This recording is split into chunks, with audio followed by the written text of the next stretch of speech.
Hello everyone, সবাই কেমন আছো? আশা করি ভালো আছো। ভিডিওটা এডিট করতে করতে অনেকটাই লেট হয়ে গেল, আর তোমাদের কাছে শেয়ার করতেও আমার দেরি হয়ে গেল। তো আমি তো অনেক ভালো আছি, তোমরা কেমন আছো অবশ্যই কমেন্টে বলো। আর অনেক অনেক ভালোবাসা দেওয়ার জন্য অনেক অনেক ধন্যবাদ। তো আমি চলে গেছিলাম বাৎসরিক পুজোতে, কালী পুজো মন্দিরে। তো এটা একটা মন্দির, জাগ্রত মন্দির। তো এখানে পুজো হয় মানে শিবরাত্রির পরের দিন থেকে। তো এটা শিবরাত্রির পরের দিন ভিডিও। তো ভিডিওটা আপলোড করতে আমি ভুলে গেছিলাম, টাইমই পাচ্ছিলাম না যে ভিডিওটা আপলোড করব। তো মন্দিরটা অনেক সুন্দর করে সাজিয়েছে, আর যজ্ঞর জন্য সব কিছু যোগাযান্তি করছে, যজ্ঞ হবে।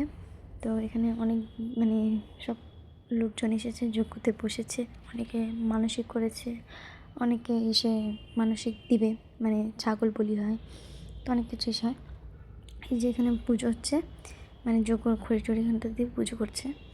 তো এখানে সবাইকে সাইড হতে বলছে যে ঠাকুরকে এসে করার জন্য।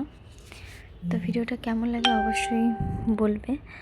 আর অনেক দেরি হয়ে গেছে ভিডিওটা আপলোড করতে। তোমাদের ভালোবাসা এত মানে পাচ্ছি আমি, তো অনেক অনেক ধন্যবাদ।